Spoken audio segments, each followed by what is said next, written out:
BHNS, bus à haut niveau de service. L'idée, c'est de favoriser la circulation des bus dans l'agglomération d'Angoulême avec des voies dédiées aux bus et voies dédiées aux véhicules.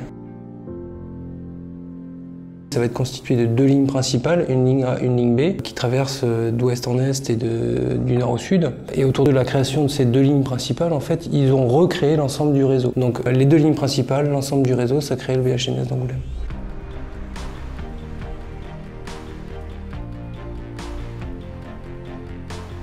Nous, on avait 2 objectifs, déjà de réaliser un gros chantier, de faire un chiffre d'affaires quand même conséquent, de former nos équipes, de former notre personnel, avoir une expérience type gros chantier, grosse structure.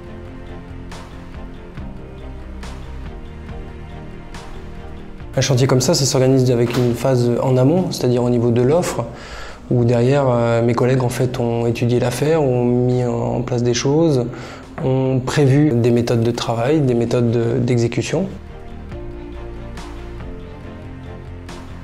On savait que c'était un gros chantier, on n'a pas l'habitude d'avoir chiffré ça. Moi j'avais eu la chance d'avoir chiffré des projets type TCSP, BHNS, enfin le tramway à Paris quand j'étais chez Colas. Donc je savais qu'il fallait une cellule dédiée et on s'est fait surtout aider par le BUF. C'est le Bureau d'études infrastructures nationales, EFAGE, et qui lui a mis les moyens pour tout ce qui était le mémoire technique.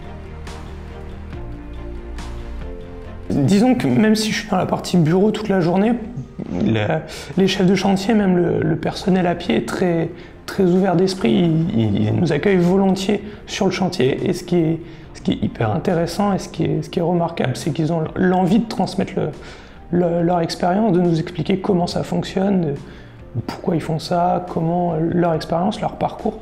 C'est vraiment la chose qui m'a impressionné sur ce chantier.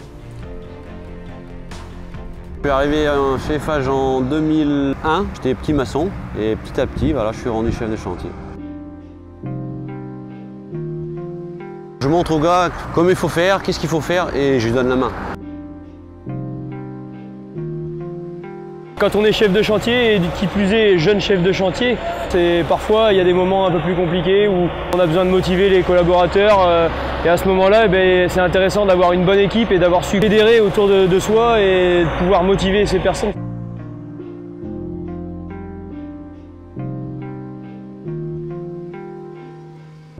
C'est l'urbain, donc automatiquement il faut s'adapter. Donc la sécurité avant tout, le balisage pour protéger nous et les piétons, les véhicules.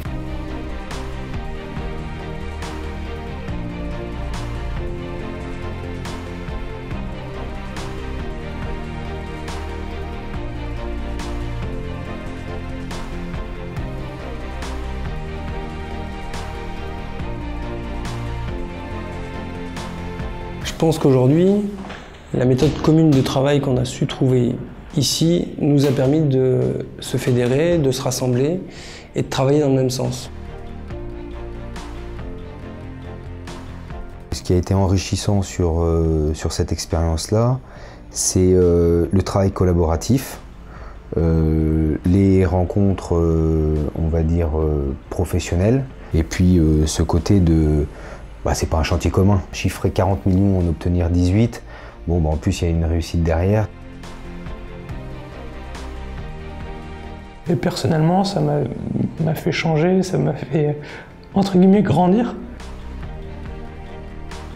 C'était surtout une aventure humaine avec des équipes qui venaient de tous les secteurs, des équipes de Saintes, surtout d'Angoulême bien sûr, mais Limoges, Surgères. Et ça a créé vraiment une entité Poitou-Charentes-Limousin. Ce chantier a apporté à EFAGE sur Angoulême une notoriété pour quelques années. C'est le plus gros chantier de ces 20 ou 30 dernières années sur Angoulême. EFAGE y a participé à hauteur de 50% sur les VRD, ce qui est quelque chose de colossal. Je crois qu'on a su prouver déjà à nos clients qu'on était capable de faire un chantier comme ça, qu'on était capable de bien le mener, dans le respect des délais, dans le respect de la qualité. Il n'y aura sûrement pas d'autres BHNS comme ça sur Angoulême, par contre il y aura peut-être d'autres BHNS ailleurs, et je pense que peut-être qu'on prendra comme référence Angoulême, ce qui est une bonne chose. Et après je crois qu'aujourd'hui un client comme Grand Angoulême ou la ville d'Angoulême ou ses alentours savent qu'ils peuvent faire confiance à EFAGE.